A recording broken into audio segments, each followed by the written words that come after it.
जन्म शताब्दी पुस्तक माला 9 धर्म तंत्र का परिष्कार अत्यंत अनिवार्य। लेखक श्री राम शर्मा आचार्य। देवियों भाइयों, व्यक्ति एवं समाज के ऊपर नियंत्रण करने वाली दो ही शक्तियां मुख्य हैं। एक शक्ति का नाम धर्म तंत्र और दूसरी का नाम है राजतंत्र। राजतंत्र मनुष्य के ऊपर नियंत्रण करता है और धर्म तंत्र मनुष्य के भीतर श्रेष्ठताओं एवं रचनात्मक प्रवृत्तियों को ऊपर उठाता है, उभारता है। एक का काम संसार में और व्यक्ति में महत्ता को, श्रेष्ठता को ऊंचा उठाना है और दूसरे का काम मनुष्य की अवांछनीय गतिविधियों पर नियंत्रण करना है। भौतिक क्षेत्र राजनीति का है और आत्मिक क्षेत्र धर्म का है। दोनों ही एक गाड़ी के दो पहिए के तरीके से एक दूसरे के पूरक है। एक दूसरे से बहुत घनिष्ठ संबंध है। राजनीति यदि ठीक हो, राजसत्ता यदि ठीक हो, तो मनुष्यों की धार्मिकता, विचारना, आध्यात्मिकता और श्रेष्ठता अक्षुण्ण बनी रहेगी। और यदि मनुष्यों की धर्म बुद्धि ठीक हो, तो उसका परिणाम राजनीति पर हुए बिना नहीं रहेगा। मित्रों, अच्छे व्यक्ति, धार्मिक व्यक्ति अच्छी सरकार बना सकने में समर्थ है और अच्छी सरकार में यदि अच्छे व्यक्ति जा पहुंचे तो साधन स्वल्प होते हुए भी, सामग्री स्वल्प होते हुए भी समाज का हित साधन कर सकते हैं। धर्म के मार्ग पर जो रुकावटें पैदा हो या जो कठिनाइयां हो, उनको दूर करना राजसत्ता का काम है और राजसत्ता में जो विकृतियां पैदा हो, उनको नियंत्रित करना धर्म सत्ता का काम है। वस्तुतः दोनों ही एक दूसरे के पूरक हैं, दोनों ही समर्थ हैं, दोनों का ही क्षेत्र बड़ा व्यापक है और दोनों की सामर्थ्य लगभग एक समान है। हमारे देश में धर्म सत्ता राजनीति सत्ता से कहीं आगे थी। इसी समय गई गुजरी अवस्था में भी जबकि विकृतियां चारों ओर से फैल पड़ी हैं, ऐसे समय में भी धर्म सत्ता का अपना महत्वपूर्ण स्थान है। हम देखते हैं कि इतनी जनशक्ति, धन शक्ति, भावना शक्ति, विवेक शक्ति इस धर्म क्षेत्र में लगी हुई है। यदि ये शक्तियां ठीक दिशा में नियोजित की गई होती और उनका ठीक तरीके से उपयोग किया गया होता, तो आज जो काम राजसत्ता देश भर में कर सकती है, उसकी अपेक्षा 100 गुना ज्यादा काम धर्म सत्ता ने कर लिया होता। क्योंकि अपने देश में धर्म सत्ता का स्थान बहुत ऊंचा और महत्वपूर्ण है। अपने यहाँ संसार के सभी क्षेत्रों से अधिक धार्मिक प्रक्रियाओं की ओर ध्यान दिया जाता है।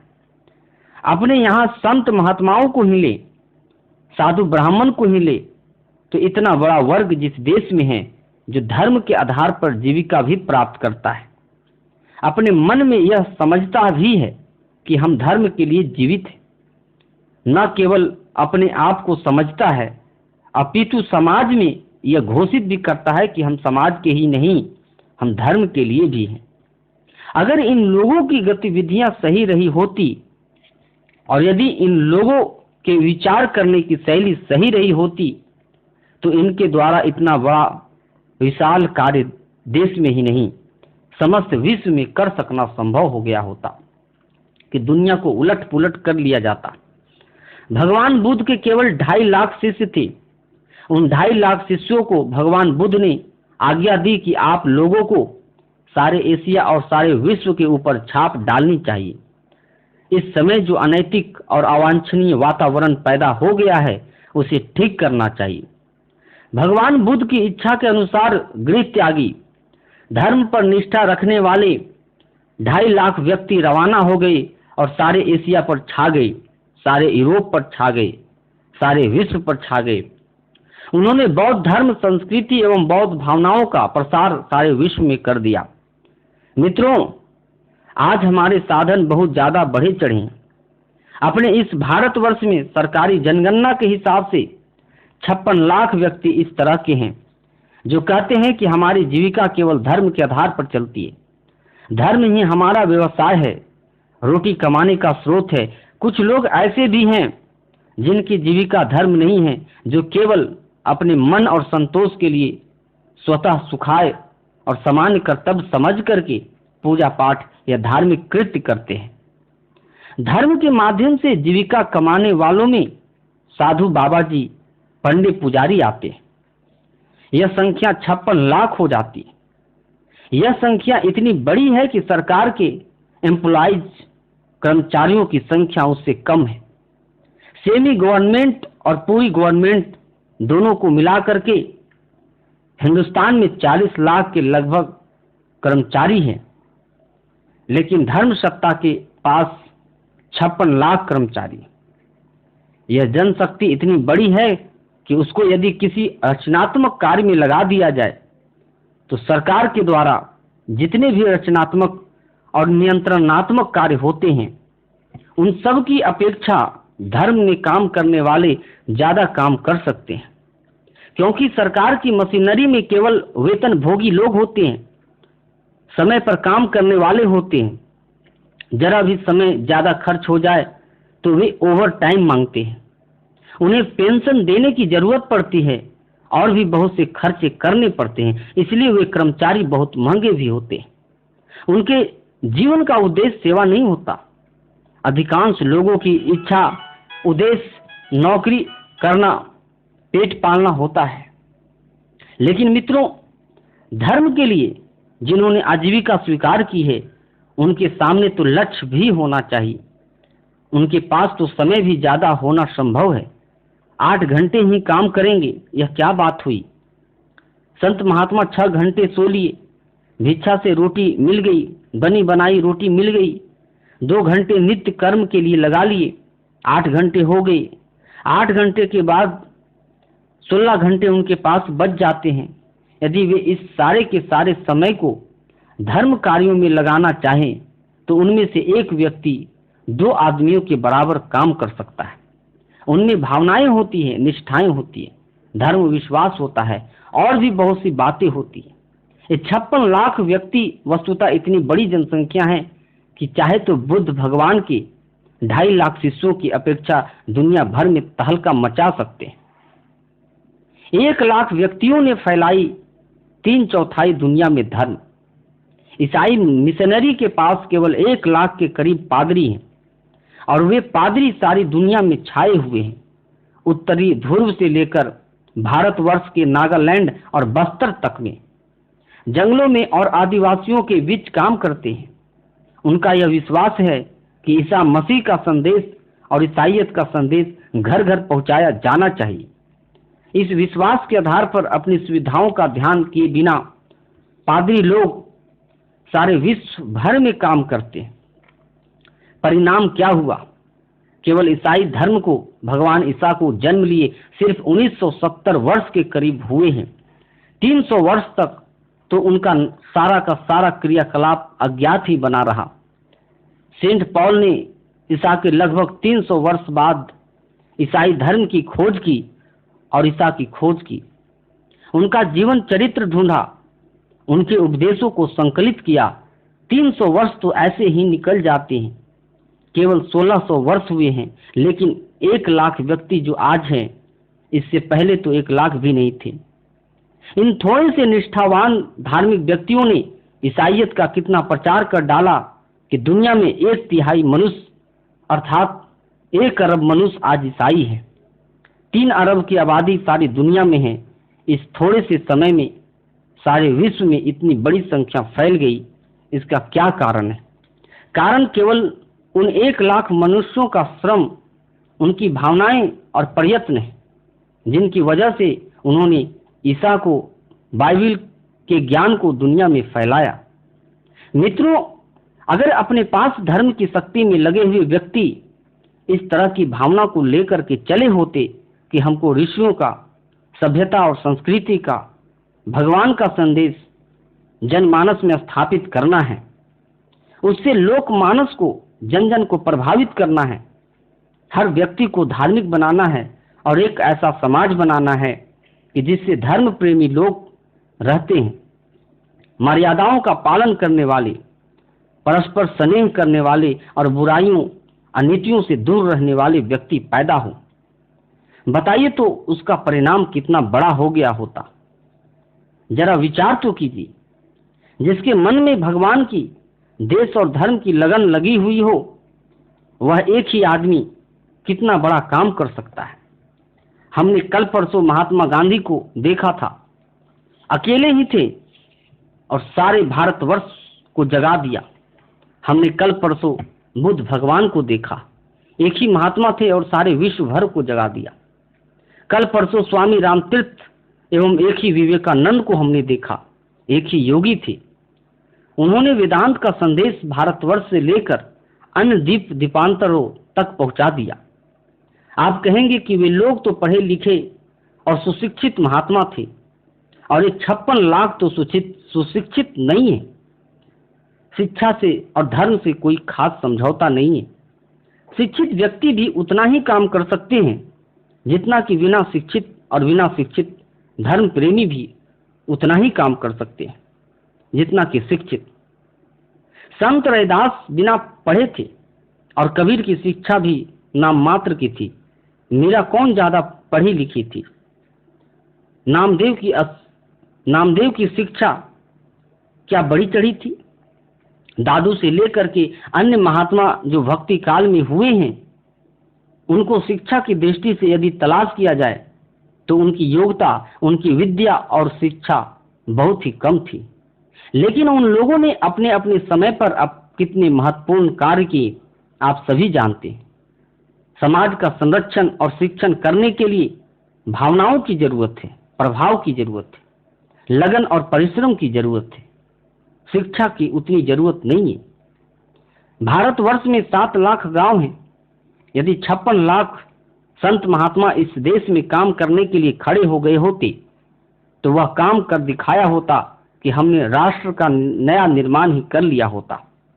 कल्पना कीजिए कि 8 महात्मा एक गांव के पीछे हैं। उनमें से कुछ तो पढ़े लिखे होंगे ही।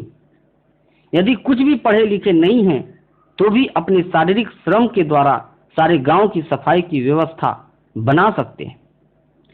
अगर एक महात्मा झाड़ू लेकर चल पड़े तो बाकी लोग उसका तमाशा देखते रहें, ऐसा तो नहीं हो सकता। गांव के लोग भी श्रमदान के लिए चलेंगे तो जहां गांव की गलियों कूचों में हर जगह गंदगी ही गंदगी दिखाई पड़ती है, वहां स्वच्छता दिखाई देने लगे। एक महात्मा पेशाब घर और चलते फिरते शौचालय बनाने के लिए फावड़ा लेकर खड़ा हो जाए तो गांव वालों को शर्म नहीं आएगी क्या? जरूर आएगी कि हम अपने गांव में जहां तहां गंदगी कर देते हैं, इसके लिए हमको एक कोने में छोटा सा पेशाब घर और शौचालय बना ही लेना चाहिए। मैं छोटी सी बात कह रहा था कि जापान ने अपने देश की खाद्य समस्या इसी प्रकार से हल कर ली है। वहां फर्टिलाइजर और दूसरे प्रकार के कारखाने नहीं हैं। मनुष्य के मल मूत्र का ही उपयोग किया जाता है और उससे ही करोड़ों रुपये की खाद पैदा कर ली जाती है। अपने देहातों में मल मूत्र का कोई उपयोग नहीं होता। गांव के आसपास ही लोग मल त्याग करके जगह खराब कर देते हैं।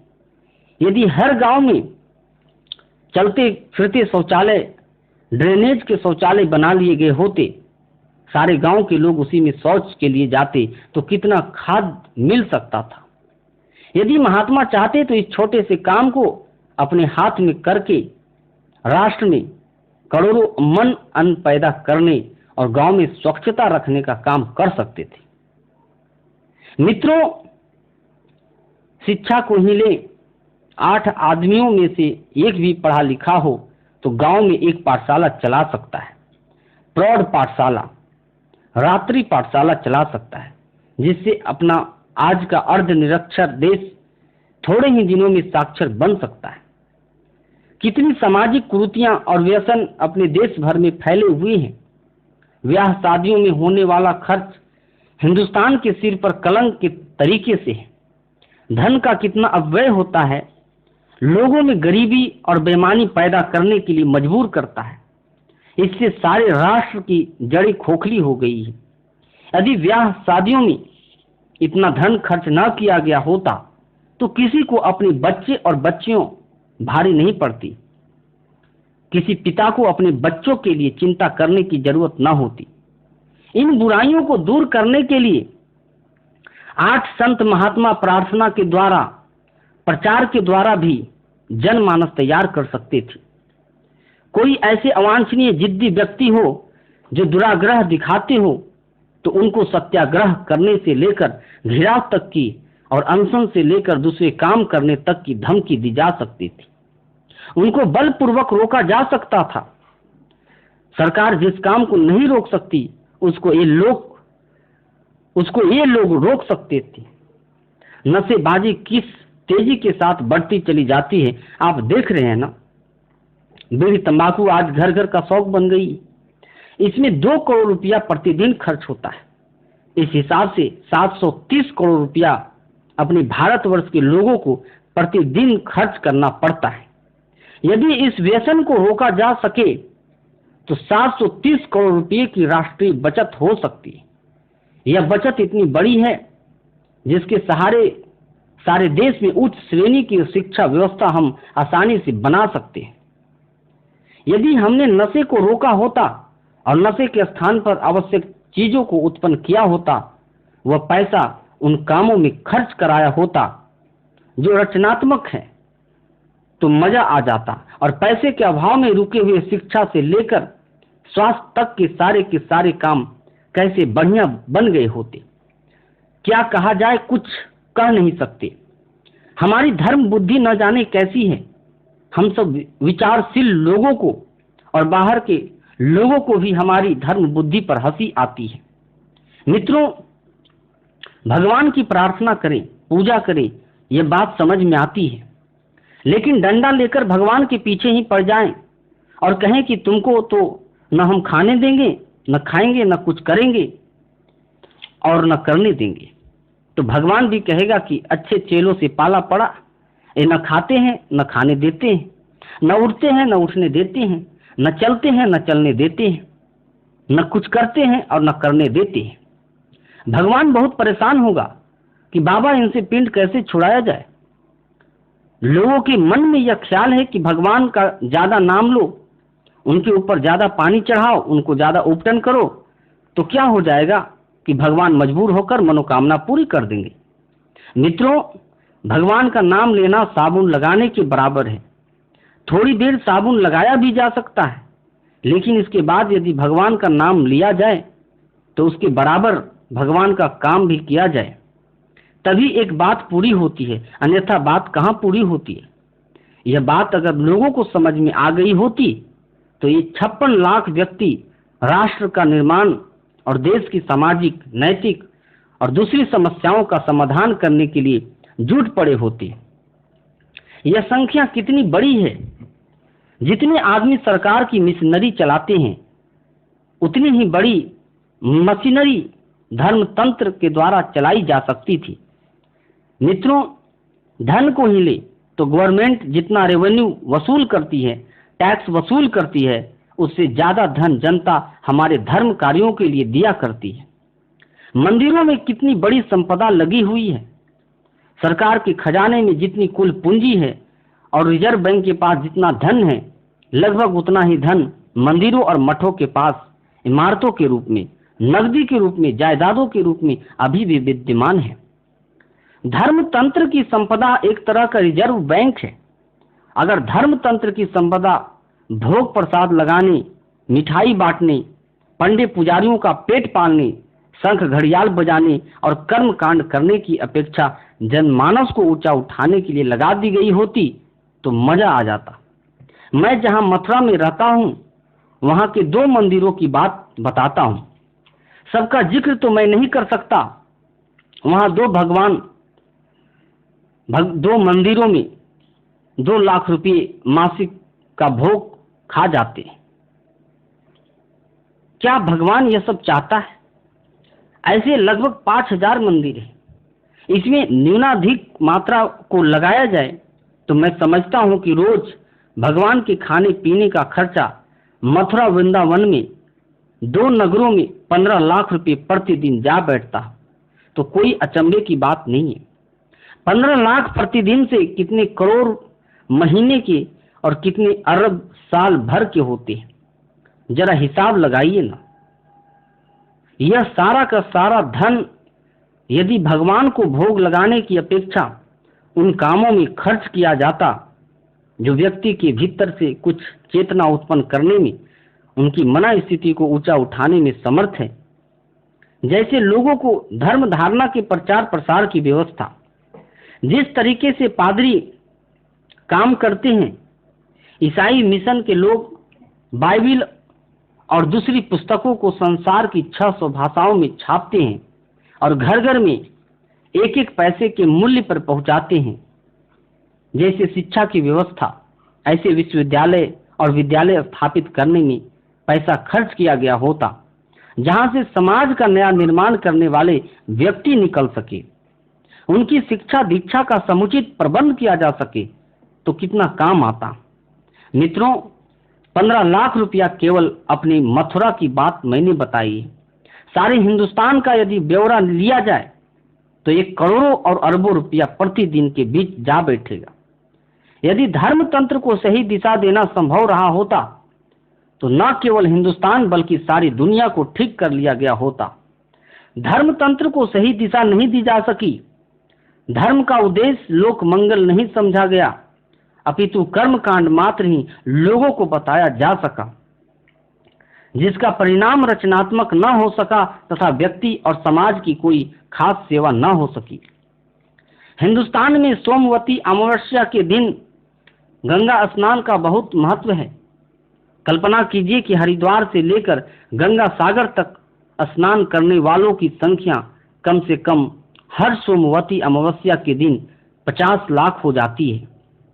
एक आदमी के जाने का, श्रम का, खाने पीने का, दान दक्षिणा आदि का खर्च 20 रुपया आता हो और उसे 50 लाख से गुना कर दिया जाए तो 10 करोड़ रुपया प्रति सोमवती अमावस्या का खर्च आता है। आप कल्पना कीजिए कि कम से कम 4 और ज्यादा से ज्यादा 5 सोमवती अमावस्या हर वर्ष होती है। उनका खर्चा लगा दिया जाए तो 50 करोड़ रुपया खर्च करने वालों से प्रार्थना की गई होती कि आप एक वर्ष स्नान करने की अपेक्षा गंगा का उपयोग गंगा की महत्ता समाज में बनाए रखने के लिए विवेक पूर्वक विचार करें। मित्रों, जिन शहरों की गंदी नालियां गंगा में डाली जाती हैं, वहां का पानी अपवित्र कर दिया जाता है। स्नान करने वाला उसी नाले के दूषित पानी मिले हुए गंगा जल को पीता है और उसी का आचमन करके चला जाता है। वह गंदा पानी यदि गंगा में डालने की अपेक्षा शहर की नालियों ड्रेनेज के द्वारा शहर से बाहर निकाला गया होता और खेतों में बगीचों में डाल दिया गया होता तो कितने एकड़ भूमि की सिंचाई हो जाती।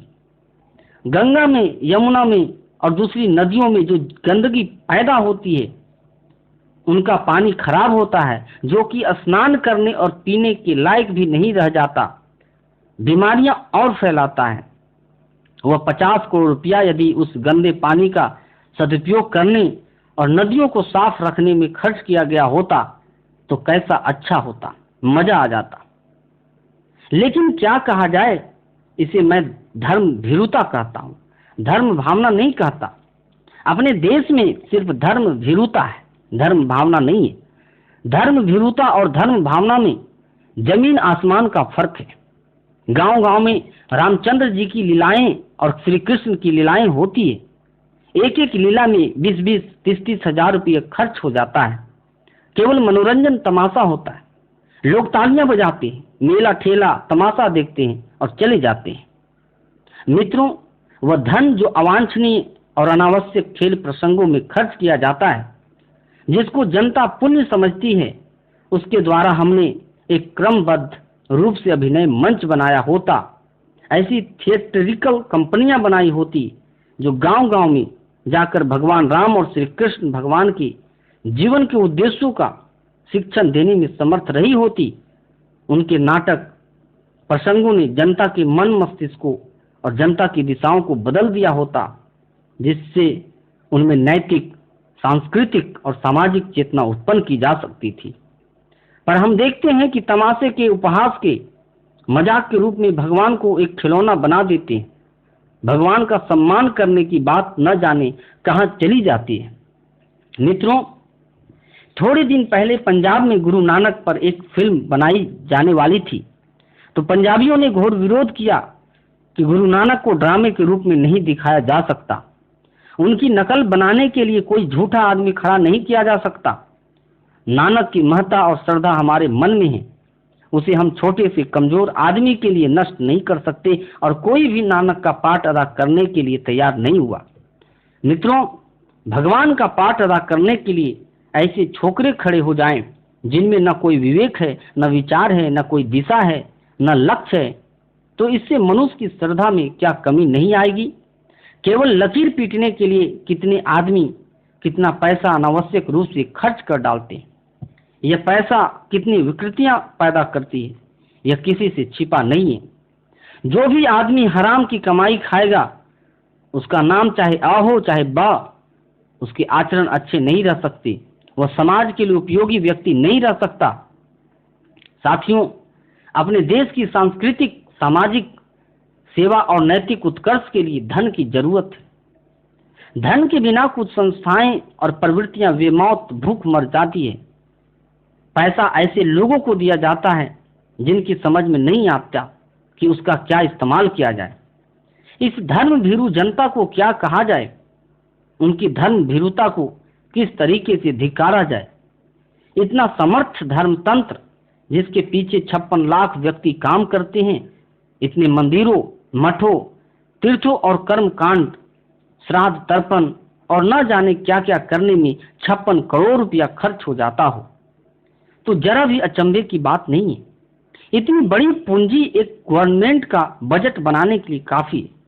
इतनी बड़ी धन की शक्ति, भावनाओं की शक्ति, इतनी बड़ी जनशक्ति जो कि आज बिखरी पड़ी है और अवांछनीय दिशा में प्रवाहित हो रही है।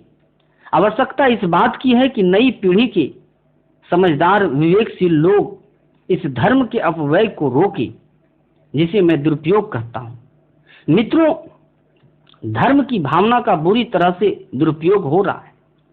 इसे उस दिशा में लगाया जाए जिससे कि व्यक्ति का श्रेष्ठ निर्माण हो, मनुष्यों की विचारना, भावनाओं में परिष्कार हो और समाज को अच्छे रास्ते पर चलने के लिए प्रकाश मिले। इसके लिए समझदार विवेकशील लोगों को आगे आना ही चाहिए।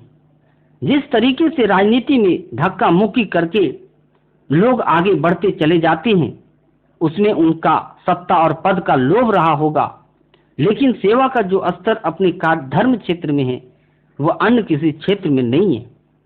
इसलिए मैं आह्वान करना चाहता हूं उन सब लोगों का जिनके अंदर देशभक्ति और विश्व मानव की पीड़ा विद्यमान है, जो समाज का हित साधन करना चाहते हैं, जो लोक मंगल के लिए कदम बढ़ाना चाहते हैं, उनको धर्म के विकृत स्वरूप का समाधान करने, धार्मिक भावनाओं और जनशक्ति को ठीक दिशा देने के लिए कदम बढ़ाकर आगे आना ही चाहिए। अगर ऐसा नहीं किया गया तो राष्ट्र और विश्व की प्रगति के लिए एक भारी अभाव बना ही रहेगा। इतनी बड़ी पूंजी, जनशक्ति और भावना शक्ति का दुरुपयोग होता ही रहेगा। इसको ठीक करना अब राष्ट्र की महती आवश्यकता है। ओम शांति।